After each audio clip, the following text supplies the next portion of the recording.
Greetings, comrades. There's a draft tomorrow night and Saturday night at X4 Games in Glasgow for Edge of Eternity. So let's do a wrap it up Carck-a-Pack because Spider-Man, radioactive Spider-Man is around. That seems right. There we go. Alright. So first up, we have a foil. It's the uncommon. It's Molecular Modifier. Let's see if we can get the glare away. That looks better. It's red and 2 colorless. At the beginning of combat on your turn, target creature who gets +1/+0 and gains first strike until end of turn. It's a 2/2. That ability is like kind of pseudo haste. It really enables attacks. Unfortunately, this format isn't super about this. Red's not one of the top tier colors. I mean, I've played it. It's fine. This is probably like, in most other formats this would be, sorry, I shouldn't say most, but like a lot of formats this would be a B-. In this format it's only a C+. I wouldn't be happy if I first picked this card, but when I'm in red, this is a fine addition. The other problem is in this format it's not super synergistic with things. In this format, synergy is really important. So it's an artificer, it's not an artifact. There's not a power matters theme. It's a C+, it's still fine, you still happily play it. It still enables attacks, but like in other formats this card would be busted. Alright, speaking of busted, no, it's not busted, but it's very good. Nutrient Block. 1 colorless for an artifact food. It's indestructible. You can sacrifice to gain 3 life. Once put in the graveyard from the battlefield, draw a card. Trinkety things like this tend to do very well in this format. You know, cycles gain some life is fine, but this definitely hits above the play level. This is a C+. I'm first picking it before the modifier. It goes into a lot of decks. It hits pretty hard. Alright.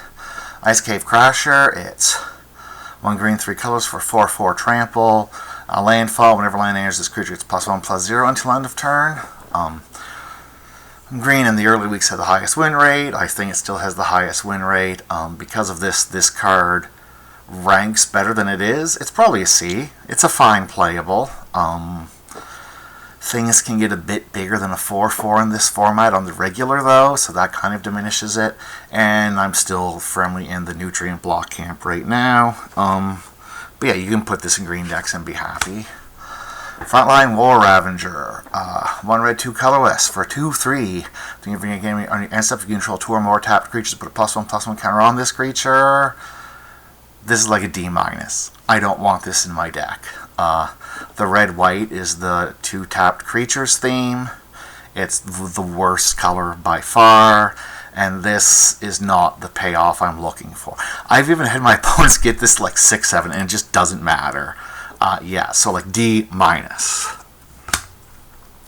Alright, Insectable Skittermaw is 1 black, 2 colorless for 2/2 Menace.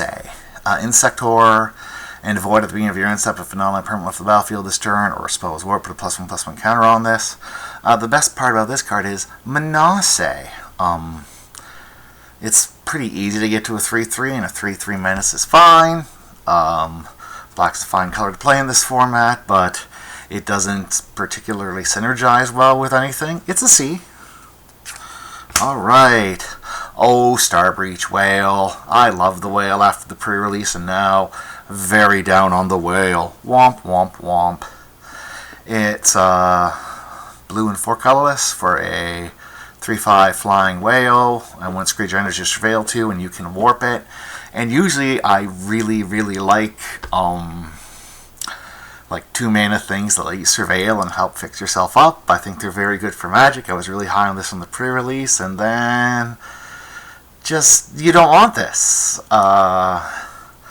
There are enough trinkety things like Nutrient Block and Cryogen Relic that, you know, help fix you up. It doesn't match up particularly well with most of the spaceships. This card is like a D. Sorry, whale. I remember the first week we drafted, I said people were disrespecting the whale. Well, they were right to disrespect the whale. Alright. Drill Too Deep is 1 red, 1 colorless for an instant. Choose one. Put 5 charge counters on target spacecraft or planet you control, or destroy target artifact. This is like a sideboard C. You can probably main deck it. There's enough artifacts. You can probably find a target for it. I even once had an opponent put 5 charge counters on something to like get me. But that's not the mode you want. You want destroy artifact mode. 5 charge counters doesn't even crew like station most spaceships. So yeah, sideboard C. C artifacts fine. Alright. Dockworker Drone is 1 white, 1 colorless for a 1/1. That's below rake, but it ends with a +1/+1 counter on it. Yay! And when it dies, puts +1/+1 counter, or put its counters on target creature you control. I don't think there's anything in the set that does anything but +1/+1 counters. But hey, if it had a flying counter, get that over there too. C+, very important. Like I think it's a good 2. It's like it's an excellent 2-drop. The green-white is the +1/+1 counters theme. A lot of cards have artifact matters, which just makes this an above-average package. All right, we can get to you. You're not it. Next up on commons, Year of the Manolith with All Fate Scroll continues. So it's 3 colorless, and it taps for mana of any color, and that's what a Manolith is, by the way. And for this mana, you can sacrifice and draw X cards, X the number of differently named lands you control. And the reason we say it's a year for the Manolith is because the flag Start Your Engine, the Manolith from Aetherdrift was good, and then Dragonstorm Globe from Dragons of Tarkir was very good. And then Blitzball from Final Fantasy was fine, and I think this is still fine. One, you do want to be in... I don't think there's per se, you have lots of different named lands deck, but often decks will have 3 different color lands, and this is fine because it can like help ramp you, and there are decks that just want to draw cards, and by the time you get to 7 mana, you probably don't need this to fix anymore. Sorry, just watching my cats beefing with each other. Excellent.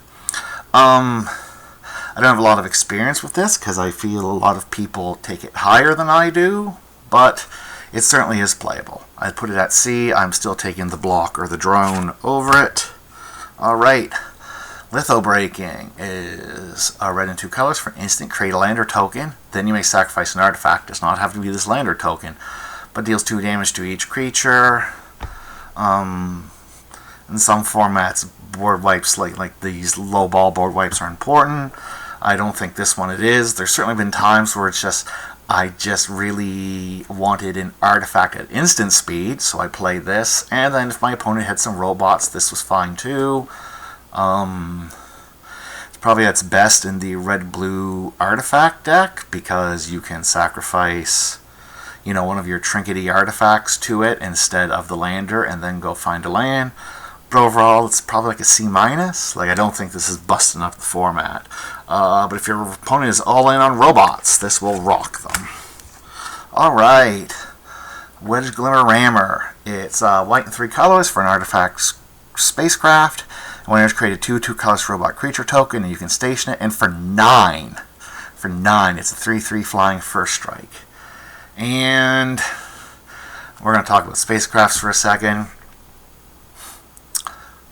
They have mainly fell short. And there definitely are some people that are like, no, you just build your deck to get the ceiling of them, and man, they're great. And I have actually seen that, where my opponent, built an amazing deck and somehow, stationed his 3 spacecraft, and then they misattacked and lost the game anyway. But, this at its base is a 4-mana 2/2. It's very difficult to station it up, and then when you do, you're getting a 3/4 flying first strike. That's fine. That's not a super great deal. Especially the white and red spacecrafts, because white-red has the tapped matters theme, are generally the worst ones. Both white ones aren't great. This is downright bad. And there's another red one that's bad, and then there's the other 2 uncommon white-red ones are okay-ish. But if you're playing a spacecraft, you really need the enters the battlefield thing to really matter. The two common spacecraft, surprisingly, are fine, and the rare ones that aren't build-arounds are fine too. But overall, spacecrafts have really, I think, fallen short in this format. Yeah. So, like, this is a D, like a D minus. Like, I don't want to play this card. Like, tapping 9 is a lot. 7 is achievable, 8 is average, and then anything above that is a lot. And so, no. Be gone. Alright. We have Vote Out. The imposture. Andre was not the imposture. 1 black, 3 colorless for sorcery. Can invoke and destroy target creature. Very strong card. Probably a B in this format. The sorcery speed does hurt it a little. But definitely powerful. Probably my first pick so far. It's beating out Drone. I don't know if it's beating out Nutrient Block. I do love me a Nutrient Block. Alright, and for the rare we have Moonlit Meditation. Oh, I don't know what this is, but it doesn't look good. Let's see. 1 blue, 2 colorless for an enchantment aura. Never a good start. Enchant artifact or creature you control. Okay. The first time you would create 1 or more tokens each turn, you may instead create that many tokens that are copies of the enchantment permanent. Okay, this, I remember this. For the meme dream, this is an A+. Because you, like, enchant the artifact, that's a spaceship but not a spaceship, that you can sack to deal 3 damage to any target and gain some life and draw 3 cards. You can just make tokens of that, and that is fantastic. But in general, this is an F. You are really opening yourself up to a 2-for-1. Most of the tokens are 2/2 robots, which are, like, perfectly acceptable anyway. And it's like, so you need to put this something on better than, like, a 2/2 robot. Then you have to make a 2/2 robot and hope your opponent just doesn't, you know, remove the creature or whatever you're doing. No. Cards like this, love the design, great aspirational design, probably super fun in some commander decks or 60-card format decks, but limited, this is an F. Okay, we got a mountain. It's a foil mountain. That's a really nice mountain. And a lander/robot. Alright, so these are the 3. I'm going to take out Drone because I think Vote Out is just better than Drone. I'm probably starting with Vote Out. Removal isn't the king of everything in this format, but this is still a good removal spell. This pack didn't have anything super synergistic or super powerful. And I think having the first pretty decent removal spell is important. But yeah, this was a very underwhelming pack. So we're going to do that. That's the pick. Underwhelming pack. Just note on the format, your mana bases are bad in this format, so you probably want to be 2 colors. Green can maybe do a splash with enough lander tokens. Green-blue is the best color pair. Red-white is the worst color pair. I haven't seen very many aggressive decks in this format, and spaceships are underwhelming, but I have seen decks where they cook. Alright. Thank you, everybody. This is Andre Aguirre Desjardins signing off.